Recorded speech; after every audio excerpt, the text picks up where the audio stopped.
बच्चों, आदर्श क्वांटम के इस चैनल में हम लोग क्लास 12th में प्रकाश का अपवर्तन और पूर्ण आंतरिक परावर्तन पर न्यूमेरिकल लगा रहे हैं।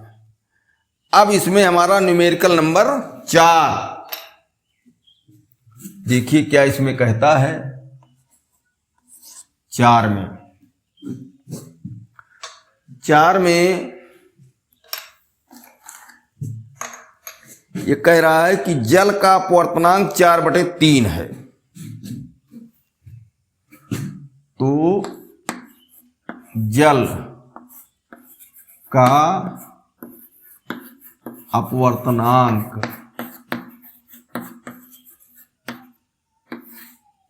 बराबर 4/3। ठीक। जल के 500 मीटर लंबे स्तंभ को पार करने में प्रकाश को कितना समय लगेगा? जल के 500 मीटर स्तंभ को पार करने में कितना समय लगेगा? ठीक। सवाल समझो। इसने कहा है जल का अपवर्तनांक और कोई माध्यम नहीं बोल रहा है। इसका मतलब निर्वात के सापेक्ष जल का अपवर्तनांक है। पहला माध्यम निर्वात है और दूसरा जल है। जब एक ही माध्यम का नाम बोलता है तो पहला माध्यम निर्वात या हवा मानी जाती है। तो जल के सापेक्ष नहीं, हवा के सापेक्ष जल का अपवर्तनांक 4/3 है। 4/3 मतलब 1 से बड़ा इसका मान है। ठीक।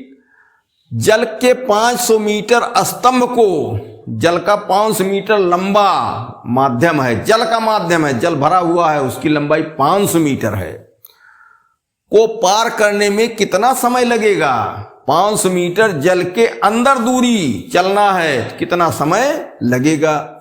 तो भाई जल के अंदर प्रकाश चलेगा और बताना है कितने समय में 500 मीटर जल को पार करेगा। तो जल में हमको प्रकाश की चाल चाहिए। ठीक। और तब समय बराबर दूरी बटा चाल कर लेंगे। तो यहां अपवर्तनांक जल का अगर हमको दिया है तो निर्वात के सापेक्ष अपवर्तनांक है, तो इस अपवर्तनांक को हम प्रकाश की चालों से संबंधित करें।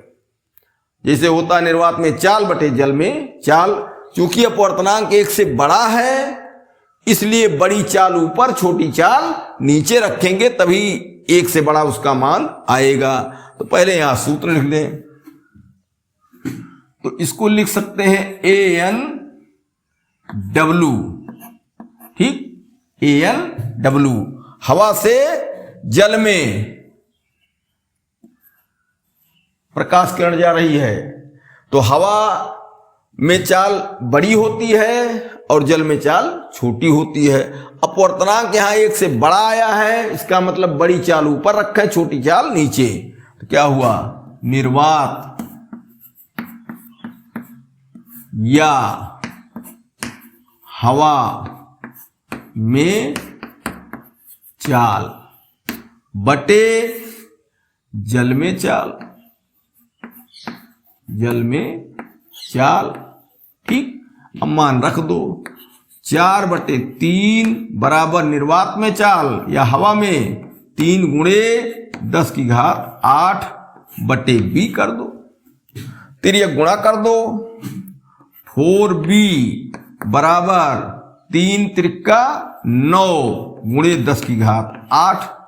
तो b बराबर 9 × 10⁸/4।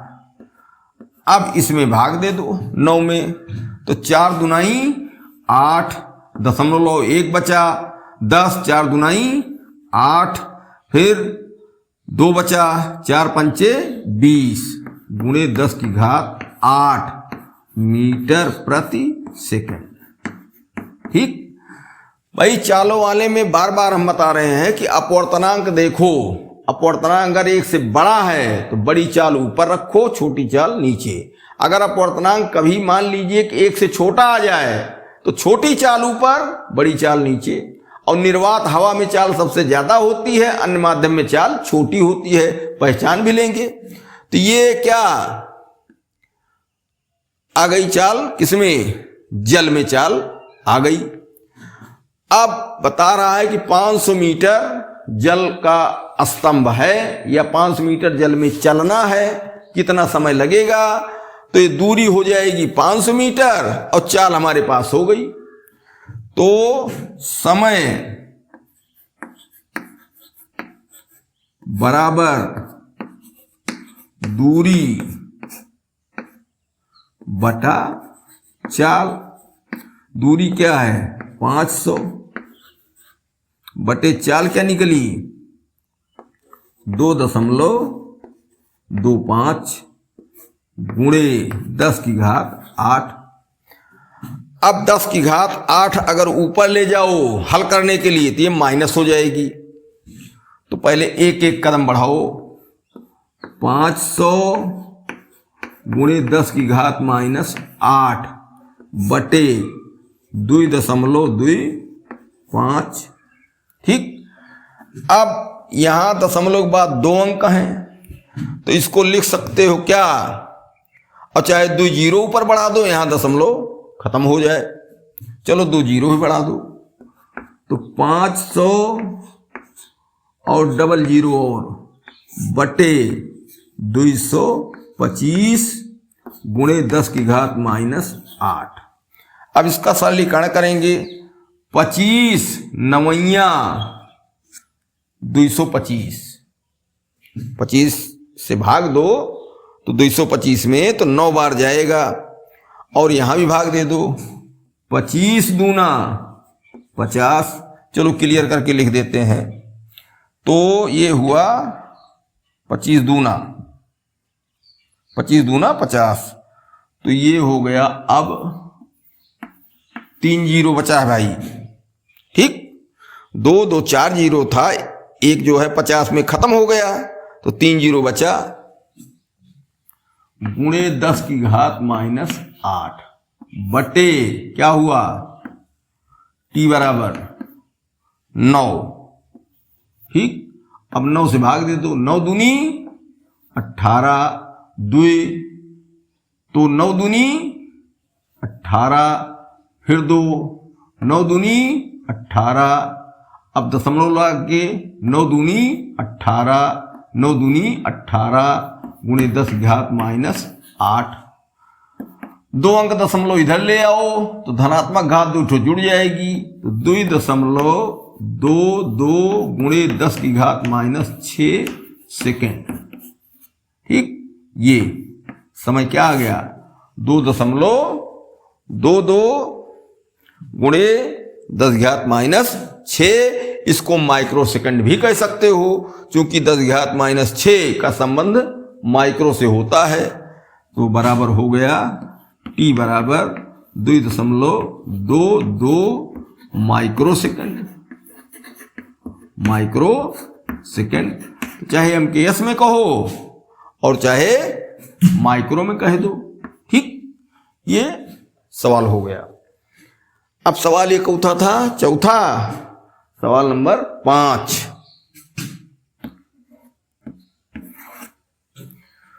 पांच में क्या होता है, देखो, एल्कोहल और कांच के अपवर्तनांक 1.36 1.54 है। एल्कोहल के सापेक्ष कांच का अपवर्तनांक ज्ञात कीजिए। फिर 3 माध्यम वाला आ गया। फिर से देखो, यहां कह रहा है एल्कोहल और कांच के अपवर्तनांक, तो यहां हम लिख दें एल्कोहल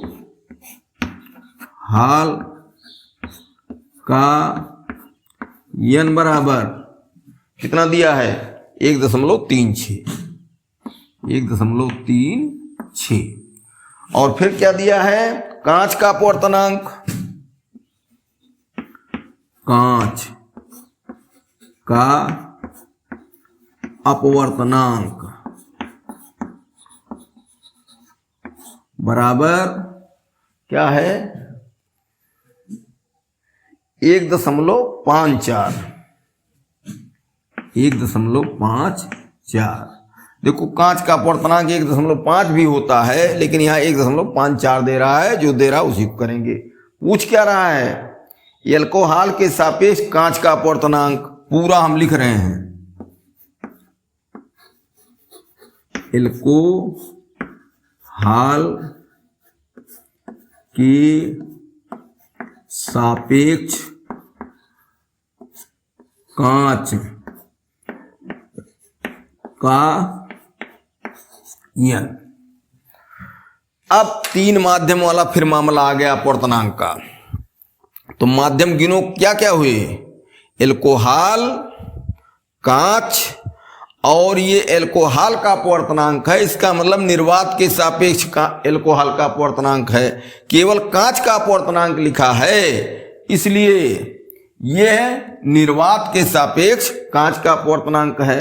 तो जो 2 माध्यम तो यहां बोल रहा है, तीसरा माध्यम हम क्या कर लेंगे? निर्वात या हवा ले लेंगे। क्योंकि अकेले अकेले माध्यम का अपवर्तनांक कहा है, इसलिए ये निरपेक्ष अपवर्तनांक है, परम अपवर्तनांक है। इसका मतलब क्या? इसके साथ भी निर्वात जुड़ा है, इसके साथ भी निर्वात जुड़ा है। निर्वात से एल्कोहल में आई है प्रकाश किरण, और इसमें भी निर्वात से कांच में आई है। अब एल्कोहल के सापेक्ष कांच का पूछ रहा है, इसका मतलब एल्कोहल से कांच में जाए प्रकाश, तब एल्कोहल के सापेक्ष कांच का अपवर्तनांक हमको मिलेगा। तो माध्यम यहां क्या हो गया? एक तरीके से निर्वात या हवा, और कांच और एल्कोहल 3 नाम है। तो कुछ नहीं, कोई सीरियल पर ध्यान नहीं, तीनों नाम लिख दो, चाहे जो पहले चाहे जो बाद में। चलो हम इस बार कांचे लिख रहे हैं, कांच, फिर हवा कर दिए, फिर एल्कोहल कर दिए, एल्कोहल, और चौथे नंबर क्या होगा? कांच फिर आ जाएगा। जो पहला माध्यम रखते हैं सीरियल में, चौथे पर वही फिर आता है। चलो इससे कोई मतलब नहीं, हम इसी को देख रहे हैं, केवल माध्यम का नाम यहां से हम लोगों ने तलाश के यहां रखा। अब इसके लिए सूत्र क्या बनेगा? कांच से हवा में जाएगी प्रकाश किरण, तो अपवर्तनांक यहां क्या होगा? GNA। फिर हवा से एल्कोहल में जाएगी तो AN। एल्कोहल के लिए हम कैपिटल ए लिख दे रहे हैं, कैपिटल ए। फिर एल्कोहल से कांच में जाएगी तो ANG। ठीक, तो देखो यहां DG डबल हो गया, स्मॉल a डबल हो गया, कैपिटल A डबल हो गया। ये 2-2 हो भी जाते हैं, और बराबर इनका मान क्या है? 1। ये हमारा सूत्र बन गया। हमने यहां से केवल नाम लिया था, बाकी यहां इसी में करोगे अब आएगा। अब जो है मान इनका रखो, GNA है, कांच से हवा में गई, और यहां क्या है? हवा से कांच में आ रही है। भाई जब कांच का ही नाम लिया तो हवा से कांच में, और यहां कांच से हवा में, तो इसका उल्टा हो रहा ना। मिला तो यहां चाहे उल्टा मिले चाहे सीधे मिले, तो ये हो गया 1/1.54 गुणे ANA, हवा से एल्कोहल में, एल्कोहल का अपवर्तनांक 1.36 है, तो ये हवा से एल्कोहल है। भाई एल्कोहल केवल नाम लिया है तो निर्वात के सापेक्ष ये है, और यहां AN कैपिटल ए है तो हवा के सापेक्ष या निर्वात के सापेक्ष एल्कोहल है। ये बना बनाया काम है। तो गुणे 1.36 गुणे, ये अब इस पर ध्यान ना दो, लिखे हो तो यही निकालो, ये बाद में मिल जाएगा, उसमें घबराने कोई बात नहीं है। ANG बराबर 1। अब हल करो, ये नीचे है तो उधर जाएगा, बराबर के ऊपर हो जाएगा, ये नीचे हो जाएगा ऊपर है तो ANG बराबर 1.54 बटे 1.36। क्या पूछा है? एल्कोहल के सापेक्ष कांच का अपवर्तनांक। तो एल्कोहल से कांच में जा रही है, और यहां सीरियल वही बना बनाया है, एल्कोहल से कांच में जा रही है। इसका मतलब जो पूछा है, ये क्वेश्चन मार्क कर दो, वही यहां सीरियल में बैठ भी गया, हमको इसे पलटने की जरूरत नहीं है। एल्कोहल से कांच सघन भी होता है, तो विरल से सघन में जा रही है तो अपवर्तनांक का मान 1 से बड़ा भी आएगा। और देखो बड़ा ये आने वाली स्थिति बन गई है। 1.54 बड़ा है, 1.34 छोटा है। अंश बड़ा हर छोटा, इसका मतलब भिन्न का मान 1 से बड़ा आएगा। अब ये दशमलव हटा दो, 154 बटे 136। अब 2 से तो कटेगा, ये 2 छक 12, 1 2 अठे 16 और 2 सत 14, 1 2 सत 14, तो बराबर क्या हुआ? 77 बटे 68। 77 बटे 68। और इसको जब हल करोगे तो ये आएगा क्या? ANG बराबर 1.13। 1.13। 68 से भाग दे दो 77 में, और उसका मान आएगा 1.13। इस तरीके से एल्कोहल के सापेक्ष कांच का अपवर्तनांक आ गया। ठीक। अब क्वेश्चन नंबर 6।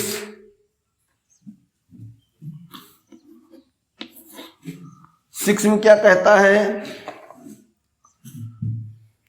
कांच एवं हीरे के अपवर्तनांक 1.5 और 2.4 हैं। हीरे के सापेक्ष कांच का अपवर्तनांक बताओ। फिर 3 माध्यम वाला आ गया। कांच और हीरे के अपवर्तनांक, तो यहां लिखेंगे कांच का अपवर्तनांक बराबर 1.5। ठीक। और दूसरा दिया है हीरे का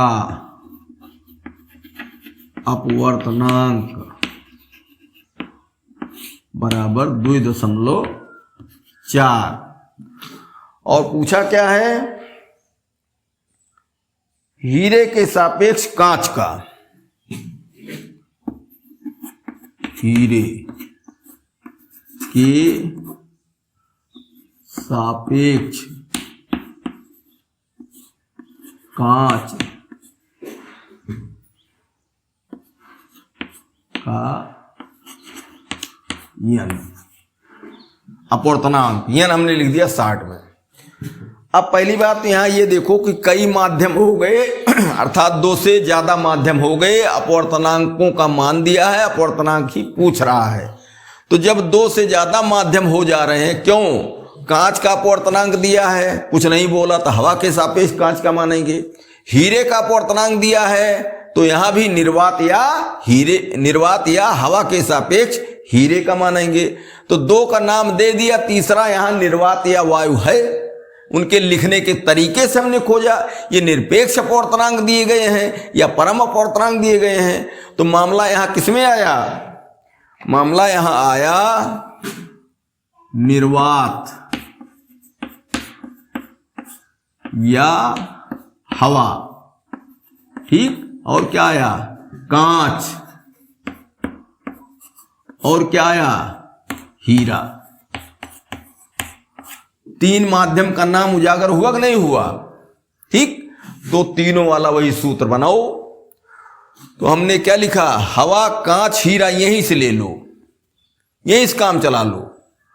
अब सूत्र बनाओ। हवा से कांच में जाएगी तो ANG गुणे, अब क्या होगा? कांच से हीरे में जाएगी तो GND।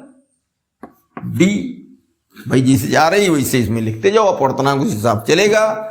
अब फिर 3 माध्यम में, चौथा लास्ट में फिर हवा होगी तो हीरे से हवा में जाएगी तो DNA बराबर 1। बन गया सूत्र। देखो कोई सीरियल में समस्या नहीं, जो भी लिख दो उसी बना लो।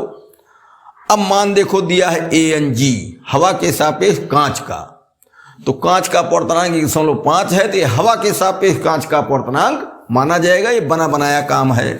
ये हो गया क्या 1.5 गुणे GND क्या है, कांच से डायमंड में जाएगी, तो कांच के सापेक्ष डायमंड का, तो कह रहा क्या हीरे के सापेक्ष कांच का, और ये दे रहा कांच के सापेक्ष हीरे का। इसका मतलब जो उत्तर लाना है उसका मिलता जुलता रूप आ गया है, केवल इसको बाद में पलट के उत्तर हम पा जाएंगे। तो इसको ऐसे रहने दो, इसका मान आ जाएगा, और यहां उल्टा पूछ रहा है तो उसके मान को उल्टा कर देंगे, अंश हर अंश। तो GND गुणे DNA, ये हीरे के सापेक्ष हवा का अपवर्तनांक या निर्वात का, और दिया है हवा के सापेक्ष हीरे का, तो उलट के लिख दो। अरे भाई ये दिया है AND और DNA यहां आ गया है लिखने में, तो ये कर दें क्या 1/2.4 बराबर 1। अब इन सबको पक्षांतर करो, 1.5 नीचे आ जाएगा, 2.5 ऊपर, तो GND बराबर 2.4/1.5। तो ये दशमलव हटा दो, 24/15, 3 अठे 24 और 3 पचे 15 बराबर 8/5।